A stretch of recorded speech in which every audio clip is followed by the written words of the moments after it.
بسم اللہ الرحمن الرحیم۔ آن حضرت صلی اللہ علیہ وآلہ وسلم پر وحی کا ابتدائی دور اچھے سچے پاکیزہ خوابوں سے شروع ہوا۔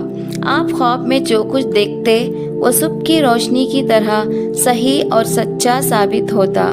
پھر من جانب قدرت آپ تنہائی پسند ہو گئے اور آپ صلی اللہ علیہ وآلہ وسلم نے غار حرا میں خلوت نشینی اختیار فرمائی اور کئی دن اور رات وہاں مسلسل عبادت اور یاد الہی و ذکر و فکر میں مشغول رہتے۔ جب تک گھر آنے کو دل نہ چاہتا توشہ ہمراہ لیے ہوئے وہاں رہتے۔ توشہ ختم ہونے پر ہی اہلیہ محترمہ حضرت خدیجہ رضی اللہ تعالی عنہ کے پاس تشریف لاتے اور کچھ توشہ ہمراہ لے کر پھر وہاں جا کر خلوت گزیں ہو جاتے۔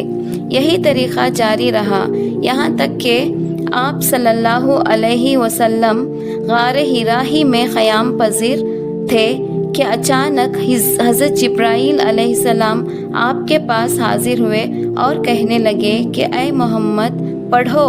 آپ فرماتے ہیں کہ میں نے کہا کہ میں پڑھنا نہیں جانتا۔ آپ صلی اللہ علیہ وآلہ وسلم نے فرمایا کہ فرشتے نے مجھے پکڑ کر اتنے زور سے بھینچا کہ میری طاقت جواب دے گئی۔ پھر مجھے چھوڑ کر کہا کہ پڑھو۔ میں نے پھر وہی جواب دیا کہ میں پڑھا ہوا نہیں ہوں۔ اس فرشتے نے مجھ کو نہایت ہی زور سے بھینچا کہ مجھ کو سخت تکلیف محسوس ہوئی۔ پھر اس نے کہا کہ پڑھ۔ میں نے کہا کہ میں پڑھا ہوا نہیں ہوں۔ فرشتے نے تیسری بار مجھ کو پکڑا اور تیسری مرتبہ پھر مجھ کو بھینچا، پھر مجھے چھوڑ دیا اور کہنے لگے کہ پڑھو اپنے رب کے نام کی مدد سے جس نے پیدا کیا اور انسان کو خون کی پھٹکی سے بنایا۔ پڑھو اور آپ کا رب بہت ہی مہربانیاں کرنے والا ہے۔ بس یہی آیتیں آپ حضرت جبرائیل علیہ السلام سے سن کر اس حال میں غار حرا سے واپس ہوئے کہ آپ کا دل اس انوکھے واقعے سے کانپ رہا تھا۔ آپ حضرت خدیجہ رضی اللہ تعالی عنہا کے ہاں تشریف لائے اور فرمایا کہ مجھے کمبل اڑا دو، مجھے کمبل اڑھا دو۔ لوگوں نے آپ کو کمبل اڑھا دیا۔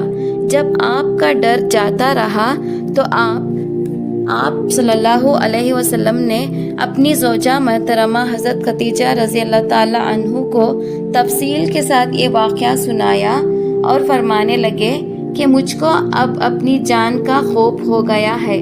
آپ کی اہلیہ محترمہ حضرت خدیجہ رضی اللہ تعالی عنہا نے آپ کی ڈھارس بندھائی اور کہا کہ آپ کا خیال صحیح نہیں ہے۔ خدا کی قسم آپ کو اللہ کبھی رسوا نہیں کرے گا۔ آپ تو اخلاق فاضلہ کے مالک ہیں، آپ تو کنبے پرور ہیں، بے کسوں کا بوجھ اپنے سر پر رکھ لیتے ہیں، مفلسوں کے لیے آپ کماتے ہیں، مہمان نوازی میں آپ بے مثال ہیں اور مشکل کے وقت میں آپ عمر حق کا ساتھ دیتے ہیں۔ ایسے اوصاف حسنہ والے انسان یوں بے وقت ذلت و خواری کی موت نہیں پا سکتے۔ پھر مزید تسلی کے لیے حضرت خدیجہ رضی اللہ تعالی عنہا آپ صلی اللہ علیہ وآلہ وسلم کو ورقہ بن نوفل کے پاس لے گئیں جو ان کے چچازاد بھائی تھے اور زمانے جاہلیت میں نصرانی مذہب اختیار کر چکے تھے اور عبرانی زبان کے کاتب تھے۔ چنانچہ انجیل کو بھی حسب منشائے خداوندی عبرانی زبان میں لکھا کرتے تھے۔ انجیل سریانی زبان میں نازل ہوئی تھی، پھر اس کا ترجمہ عبرانی زبان میں ہوا۔ ورقہ اسی کو لکھتے تھے۔ وہ بہت بوڑھے ہو گئے تھے، یہاں تک کہ ان کی بینائی بھی رخصت ہو چکی تھی۔ حضرت خدیجہ رضی اللہ تعالی عنہا نے ان کے سامنے آپ کے حالات بیان کیے اور کہا کہ اے چچازاد بھائی، اپنے بھتیجے محمد صلی اللہ علیہ وآلہ وسلم کی زبانی ذرا ان کی کیفیت سن لیجئے۔ وہ بولے کہ بھتیجے، آپ نے جو کچھ دیکھا ہے اس کو تفصیل سے سناؤ۔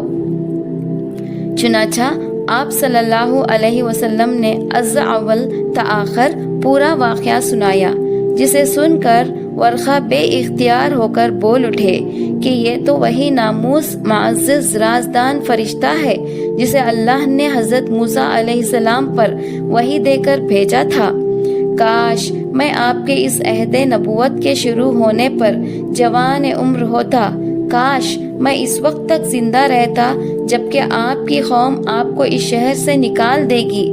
رسول کریم صلی اللہ علیہ وسلم نے یہ سن کر تعجب سے پوچھا کہ کیا وہ لوگ مجھ کو نکال دیں گے، حالانکہ میں تو ان میں صادق ہوں، وہ امین و مقبول ہوں۔